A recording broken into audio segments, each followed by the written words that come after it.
Hello everyone, बहुत बहुत स्वागत है आप सभी का। आप देख रहे हैं यू द रियल। मैं हूं आपका अपना निजी सलाहकार अमित राज शर्मा। आज की वीडियो का श्रेय जाता है श्रीमान राहुल जी के इस कमेंट को। राहुल जी, आपके कमेंट के लिए धन्यवाद। आपने HDFC Ergo health insurance reimbursement claim कैसे ले की वीडियो के कमेंट सेक्शन में कमेंट किया है। अगर आप लोग भी इसकी जानकारी जानना चाहते हैं तो वीडियो का डिस्क्रिप्शन चेक करें, आपको इसकी वीडियो का लिंक मिल जाएगा।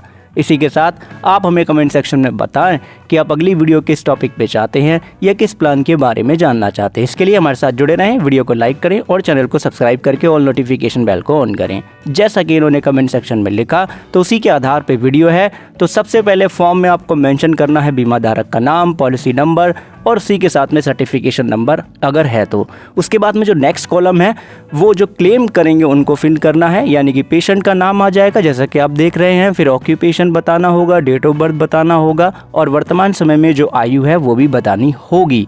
इसी के साथ में जो एड्रेस है वो क्या है वो आपको लिखना है। मेंबर जो है फ़ोन नंबर भी उनका लिखना है, राइट। क्लेमेंट इन्फॉर्मेशन है, ध्यान रखिएगा। इसी के साथ में जो रिश्ता है बीमा धारक के साथ में वो क्या है वो भी आपको बताना है। अगर कंपनी की तरफ से ग्रुप मेडिकल इंश्योरेंस मिला है तो एम्प्लॉई पे आप टिक कर सकते हैं।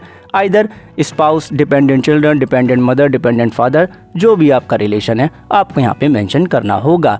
अब जो नेक्स्ट सेक्शन यहाँ पे आ जाता है वो है सेक्शन नंबर 1, जिसमें आपको नेचर ऑफ सिकनेस, डिजीज़ या इंजरी जो भी है हुई है उसकी जानकारी देनी है। इसी के साथ में आपको ये भी बताना है कि किस डेट पर जो इंजरी थी, जो सस्टेन्ड हुई, वो किस डेट पर हुई, या जो फर्स्ट डिटेक्शन इलनेस का वो कब हुआ और कब आपने कंसल्ट करा, किस डेट पे, जिन डॉक्टर से किया उनका नाम क्या था, उनका एड्रेस क्या है, उनका फ़ोन नंबर क्या है। इसी के साथ में उन डॉक्टर का जो क्वालिफ़िकेशन है वो क्या है ये भी आपको बताना होगा। इसी के साथ में अगर पहले से ही आपने ट्रीटमेंट लिया था, जो भी आप क्लेम कर रहे हैं किसी भी डिजीज़ का, इंजरी का, सिकनेस का, उससे रिलेटेड, या आपने कंसल्ट किया है तो आप उसके बारे में बताएंगे, राइट।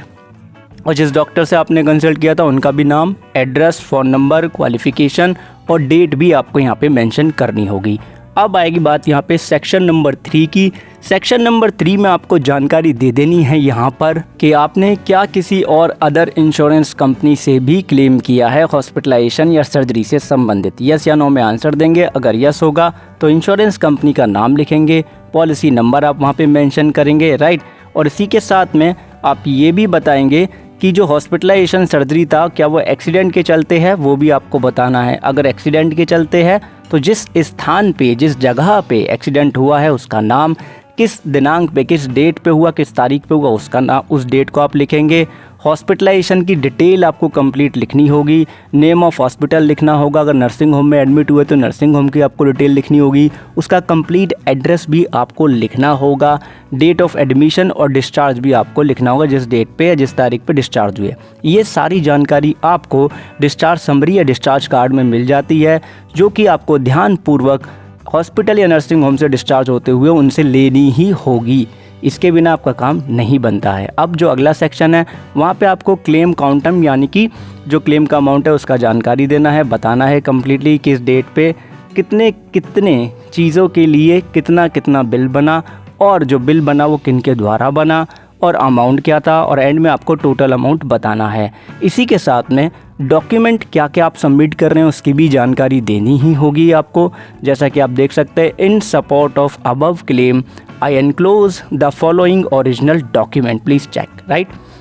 मतलब टिक कर देंगे आप यहाँ पे। हॉस्पिटल का डिस्चार्ज समरी आ गया, bill, cash memo, receipt from hospital, जो हॉस्पिटल से आपको रिसिप्ट मिली होंगी वो। फिर इसके बाद में अब कैश मेमोज आ जाएगा, receipt from pharmacist, pathology investigation centre. Pathology investigation centre आप समझ ही रहे हैं कि जहाँ पे आपके डिजीज़ को डिटेक्ट किया गया टेस्ट के थ्रू, चाहे वो एक्सरे हो, ECG हो, कुछ भी ऐसा जिससे आपके डिजीज़ का, हेल्थ कंडीशन का पता लगाया गया, उनके बारे में जो भी कैश मेमो बिल हैं वो आपको देने हैं। फिर कैश मेमो बिल्स आ जाते हैं आपके, receipt from attending doctor, surgeon और एनेस्थेटिस्ट अगर सर्जरी हुई है तो।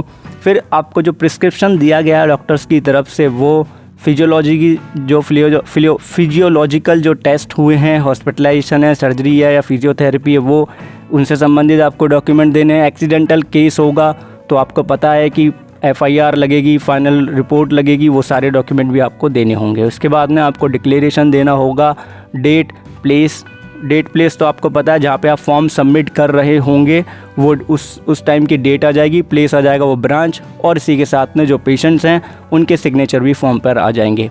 अब जो नेक्स्ट सेक्शन है उसमें आपको पता लगेगा कि जो कंपनी की तरफ से असाइन अथॉरिटी पर्सन हैं उनके सिग्नेचर होंगे, वो भी डेट और नेम प्लेस यहाँ पे लिखेंगे, डेट और प्लेस मेंशन करेंगे।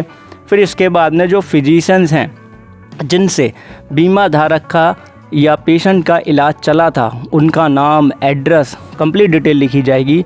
वो ये भी बताएंगे कि पेशेंट का नाम क्या था, किस डेट पे आया, किस डेट पे डिस्चार्ज हुआ। वो खुद ही डेट लिखेंगे, प्लेस लिखेंगे और अपने सिग्नेचर करेंगे, यानी कि आपके फिजिशियंस के जो सिग्नेचर हैं इस फॉर्म पे लगेंगे ही। तो इसलिए आपको उनसे भी कांटेक्ट करना पड़ सकता है डिस्चार्ज होते समय ही आप उनसे ये फिल कराने, राइट।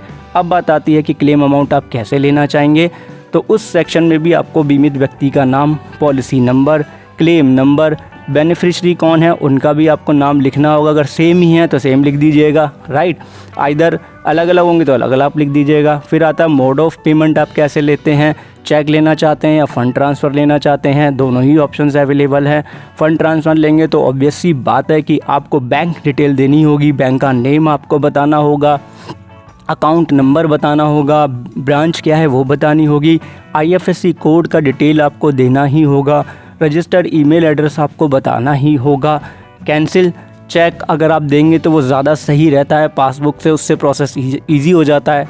उसके बाद में फिर से आपको डिक्लेरेशन देनी है, अपना नाम लिख के, डेट, नेम, प्लेस और सिग्नेचर आपको करने होंगे।